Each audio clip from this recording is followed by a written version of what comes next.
Hello guys. तो मैं आज आप लोगों के सहयोग से इतना सक्सेस हो चुका हूँ कि मैंने अभी 10th की मैथ स्टार्ट की थी और कमेंट आने के बावजूद मैंने 12th की जो मैथ है वो स्टार्ट करने का फ़ैसला लिया है। तो दोस्तों, अब से इस चैनल पर आपको 12th की जो मैथ सब्जेक्ट है वो भी आपको यहाँ पर उपलब्ध रहेगी। तो दोस्तों, बने रहिए हमारे साथ और हमारे ग्रुप से जुड़ने के लिए धन्यवाद। शायद दोस्तों गवर्नमेंट फैसला लेने में अभी काफ़ी टाइम लगाएगी। आप यदि ऑनलाइन रहकर स्टडी करना चाहते हैं तो आराम से कर सकते हैं, क्योंकि अभी ऑफलाइन होने का तो कोई सवाल ही पैदा नहीं होता, क्योंकि जो अभी प्रोसेस चल रही है उसके अनुसार सीबीएसई जब तक फैसला नहीं देगी, हमारे ऊपर भी जो है फैसला लेने में जो सरकार है वो असमर्थ रहेगी, क्योंकि सीबीएसई के फैसले को देखकर ही हमारी सरकार जो है फैसला लेगी। तो पढ़ते रहिए जब तक आप ऑनलाइन ही। तो जो मेरी प्यारी सी दो लाइन है वो है कि इस दुनिया में कुछ भी इम्पॉसिबल नहीं है। दोस्तों, पॉसिबल और इम्पॉसिबल ये बनाना अपने ऊपर है। यदि आपने सोच लिया कि मुझे ये करना है तो उसे करने से आपको कोई नहीं रोक सकता। यदि आपके मन में ये बैठ गया कि नहीं, ये मुझसे नहीं होगा, तो फिर वो आपकी कमज़ोरी है दोस्तों, वो कमज़ोरी बनती चली जाती है। इसलिए दुनिया में कुछ भी इम्पॉसिबल नहीं होता, हमारा डर ही उसे इम्पॉसिबल बना देता है। तो शुरू करते हैं आज का जो लेक्चर हम स्टार्ट करने जा रहे हैं। 12th मैथ की जो मैट्रिक्स यानी कि जो आबियु है उसके ऊपर आज हम चर्चा करेंगे। तो दोस्तों, जो हमारे वैज्ञानिक हुए आर्थर पेली नामक वैज्ञानिक थे 1857 में। इन्होंने बताया था कि जो आबियु है, आबियु क्या है। आबियु एक संख्याओं की जो व्यवस्था है, उसको संख्याओं को हम किस प्रकार से व्यवस्थित कर सकते हैं और जो व्यवस्था बनेगी उसे इस वैज्ञानिक ने जो है मैट्रिक्स यानी कि आबियु बताया था। आबियु के कई रूप हैं, इस प्रकार से हम इन्हें डोनेट कर सकते हैं यानी कि दर्शा सकते हैं इस प्रकार के कोष्ठक में। तो आबियु होता क्या है, जो संख्याएं या किसी भी वस्तु या संख्याओं का जो ये सही व्यवस्थित क्रम होता है उसे मैट्रिक्स बोला जाता है। यानी मैट्रिक्स जो है एक प्रकार से व्यवस्थाओं का जो व्यवस्था सही व्यवस्था है उसका नाम है आबियु। जिस प्रकार से मैं बोलूँ कि राम के पास 20 रुपये और श्याम के पास 40 रुपये हैं, मुझे इनको जमाना है, तो मैं इनको इस प्रकार से लिख सकता हूँ 20 और 40, या मैं इनको इस प्रकार से लिख सकता हूँ 20 और 40। तो ये जो क्रम बना है ये मैट्रिक्स बोला जाता है इसको। यानी कि वस्तुओं का जो सुपरवासी जो संग्रह, वस्तुओं का जो संग्रह का जो सही व्यवस्थित क्रम बनाया गया है उसे मैट्रिक्स बोला जाता है। मैट्रिक्स को इस प्रकार से कोष्ठक या इस प्रकार से या इन दोनों लाइनों के द्वारा बंद किया जाता है। इस प्रकार से मैंने कोई संख्याएं व्यवस्थित की और उन्हें इस प्रकार से कोष्ठक में बंद किया, तो ये जो है वो आबियु बनेगा। अब आबियु बनेगा, इसको नाम देने के लिए मैं इसे बोल सकता हूँ कि 1 2 3। 3 तो ये हमारी पंक्तियाँ हुई, मतलब स्तंभ, यानी कि पहली पंक्ति और ये दूसरी पंक्ति। जो आड़ी लाइनें हैं इस प्रकार से इन्हें पंक्ति बोला जाएगा, और जो खड़ी लाइनें हैं 3 इनको बोला जाएगा स्तंभ। जो पंक्तियाँ होती है इसको आई से हम प्रदर्शित करेंगे और जो स्तंभ है उसको जे से प्रदर्शित करेंगे। तो दोस्तों, मैंने कोई संख्या ली 6 और उन्हें इस प्रकार से व्यवस्थित किया। तो ये जो पहला अंक है ये पहली पंक्ति और पहले स्तंभ का पहला अवयव है। तो इसे मैं लिख सकता हूँ कि जो पहली पंक्ति का है और पहले ये स्तंभ का है, तो 2 1 1 इस प्रकार से समझेंगे।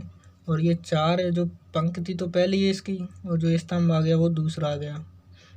पहले आएगा वो पंक्ति का नंबर है और जो दूसरा आएगा वो स्तंभ का नंबर है। इसी प्रकार ये 6 है जो पहली पंक्ति का है और तीसरे स्तंभ का है। इसी प्रकार ये 7 है। अब पंक्ति कौन सी आ गई, सेकंड वाली। ये पंक्ति पहली हो गई, ये सेकंड आ गई। अब पंक्ति दूसरी और जो स्तंभ रहेगा वो पहला स्तंभ है ये। इसी प्रकार ये 8 है जो दूसरी पंक्ति का अवयव है और दूसरे स्तंभ का अवयव है। ये 9 है जो पंक्ति तो दूसरी है और स्तंभ जो है तीसरा है। तो इस प्रकार से इनको जो है मतलब इनका जो सही बताते हैं कि कौन सा अंक कहाँ व्यवस्थित है, तो उनको इस प्रकार से बताया जाएगा कि कौन सी पंक्ति में कौन सा स्तंभ में। इस प्रकार से उनको जो नीचे बेस में जो है संख्या लिखी जाती है। तो संख्या में जो पहला अंक होता है वो पंक्ति को प्रदर्शित करेगा और जो दूसरा होगा वो उसके स्तंभ को बताएगा। अब इस प्रकार से मैंने ये 2 आव्यूह और बनाई। तो 2 3 4। तो दोस्तों इसमें पंक्ति तो कौन सी, ये केवल एक ही ये पंक्ति है। पंक्ति ये आड़ी लाइन यानी कि एक पंक्ति। स्तंभ देखा जाए तो 3 स्तंभ बन रहे हैं दोस्तों, खड़े वाले 3 स्तंभ। इसमें देखा जाए तो जो स्तंभ होगा वो एक होगा और जो पंक्तियां हैं वो 3 बनेंगी, 1 2 और ये 3। तो इस प्रकार से जो सिंगल लाइन होती है उसमें भी पंक्ति और स्तंभ होते हैं। यानी कि यहाँ पर देखो लाइन तो एक ही है लेकिन जो स्तंभ है वो 3 बन रहे हैं और जो पंक्ति है वो 1 बन रही है। अब मैंने माना कि जो कोई पहला अवयव है इसका वो है A11 और दूसरा है वो A12। यानी कि ये पहली पंक्ति में है तो इसलिए ये आगे वाला अंक है वो सेम रहेगा और जो स्तंभ चेंज हो रहे हैं तो जो पीछे वाला अंक है वो चेंज होगा। इसी प्रकार डैश डैश करके मैं यदि अनंत पर ले जाऊँ तो पंक्ति तो पहली रहेगी और जो अवयव यानी कि स्तंभ बनेंगे वो n स्तंभ बन सकते हैं इसमें। तो जो पीछे वाला अंक है वो चेंज होगा क्योंकि पंक्ति जो है यहाँ पर सेम है, पंक्ति के लिए आगे वाला अंक समान रहेगा। इसी प्रकार यदि मैं नीचे चलूँ 8 2 1 डैश डैश,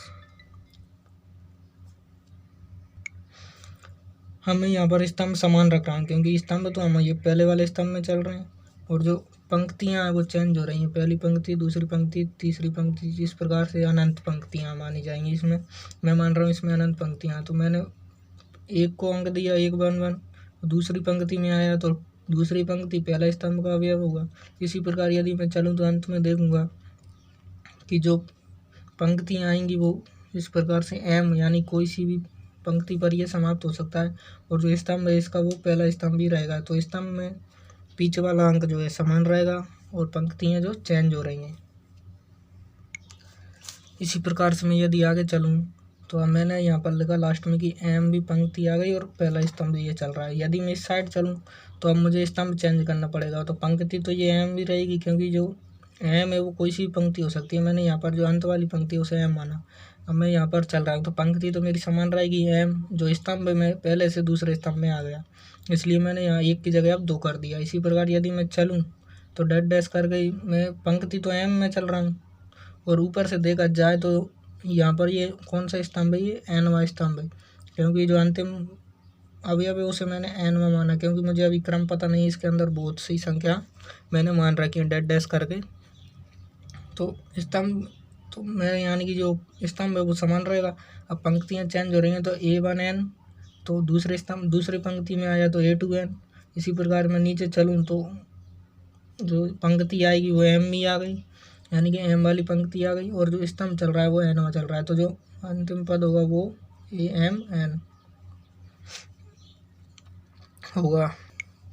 अब जो आव्यूह की कोटि होती है वो क्या होती है कि मान लो मेरे पास ये कोई आव्यूह 2 4 5 और 6। अब जिस प्रकार से हम कमरे की साइज़ का नाम देते हैं कि मैंने जैसे अपन कमरे की साइज़ बताते हैं कि ये 10x8 का है या 8x12 का है, ये इस प्रकार से ये हम साइज़ बताते हैं। इसी प्रकार यहाँ पर इसकी भी साइज़ बताएंगे और वो साइज़ जो होगी इसकी अब आव्यूह की यानी मैट्रिक्स की कोटि होगी।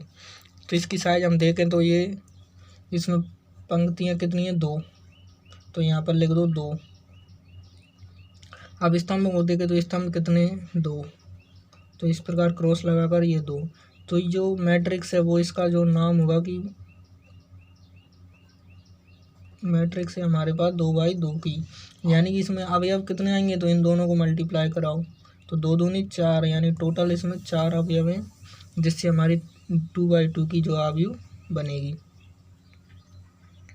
यदि वो आपको ये ना देकर डायरेक्ट बोल दे कि 3x2 में पंक्तियाँ कितनी होंगी तो हमें पता है कि जो आगे वाला अंक है ये आगे वाला अंक जो होगा पंक्तियों को डोनेट करेगा यानी पंक्तियों को बताएगा और जो पीछे वाला अंक है वो स्तंभों को बताएगा। आई और जे से आई पंक्ति जे स्तंभ, तो जो पंक्तियाँ होंगी उसकी संख्या हो गई 3 और जो स्तंभ में उनकी संख्या 2। और यदि ये पूछ ले कि अवयव कितने तो इन दोनों को गुणा कराओ, 3 दूनी 6 अवयव इसमें आएंगे टोटल। अब 3x2 की बनेगी कैसे, तो 3 तो हमें पंक्तियाँ लेनी है और 2 स्तंभ बनाने हैं यानी कि 3 पंक्ति और 2।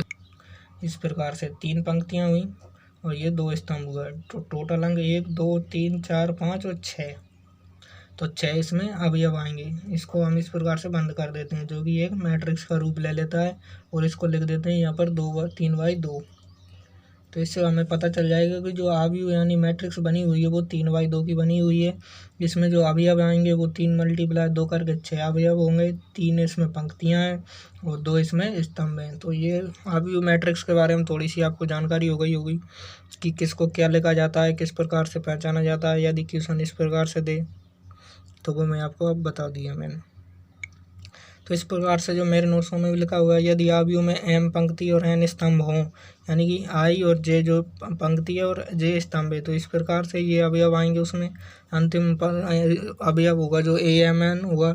और जो अवयव को लिखने का तरीका है वो इस प्रकार से है, मैं आपको बताऊँगा। अवयव को लिखने का जो तरीका है वो है, माना कि मैंने कोई अवयव बनाई a और उसमें जो अवयव आएंगे वो a, i और j, जो m × n की, यानी कि जो कोटि को लिखेंगे वो m × n से लिखेंगे। और जो अवयव का क्रम होगा वो i और j होगा।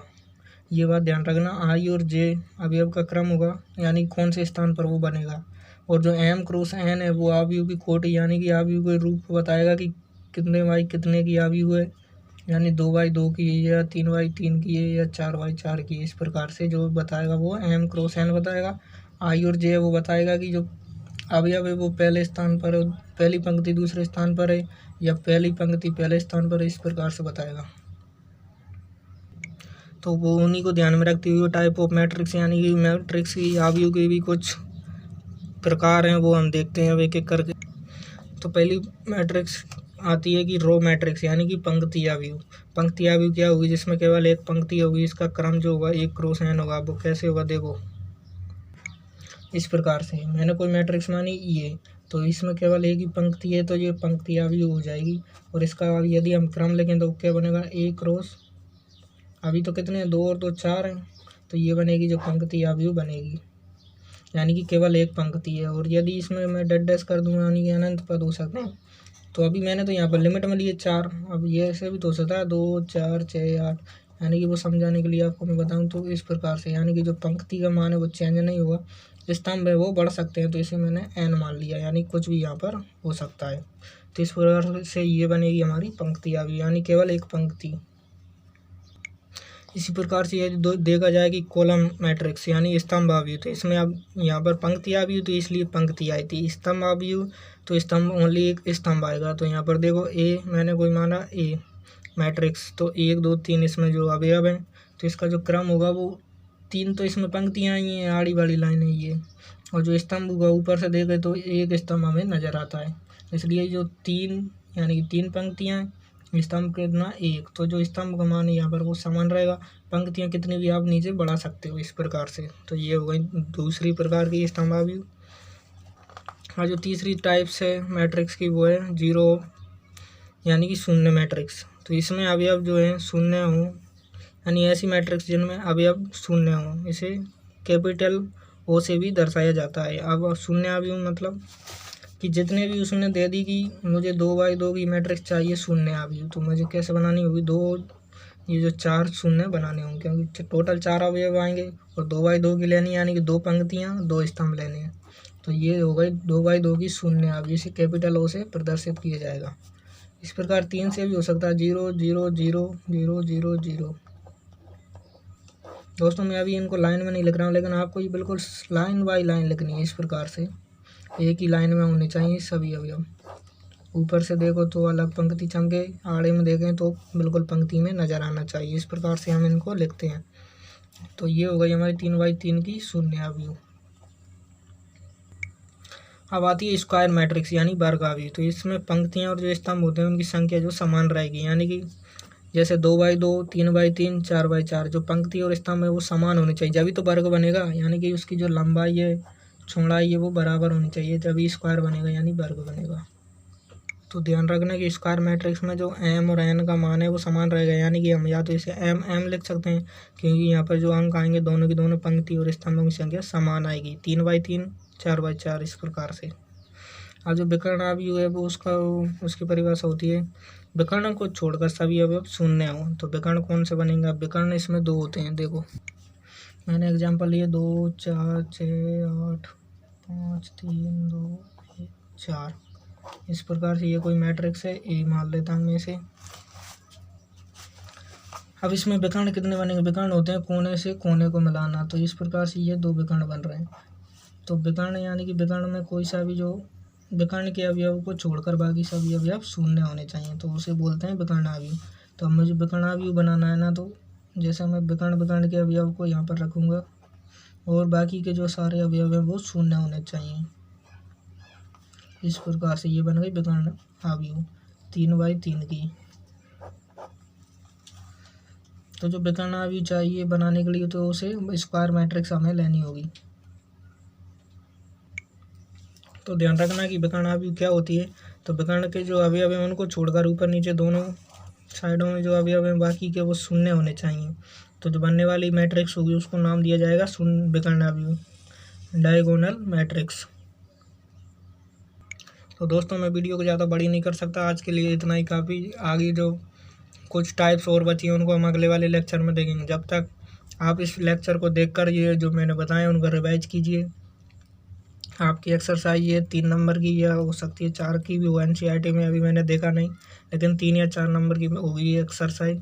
तो दोस्तों बनते रहिए अपने, मैं जो बता रहा हूँ इनको अपने हाथों से नोट कीजिए, क्योंकि मैं मैथ को जो लेकर चलता हूँ मैथमेटिक्स को, वो नोट्सों के बिना मैं अधूरी समझता हूँ। क्योंकि जब तक आपके पास ये चीज़ें लिखी नहीं होंगी आपको बहुत काफ़ी प्रॉब्लम हो सकती है एग्ज़ाम के टाइम। धन्यवाद दोस्तों बने रहने के लिए।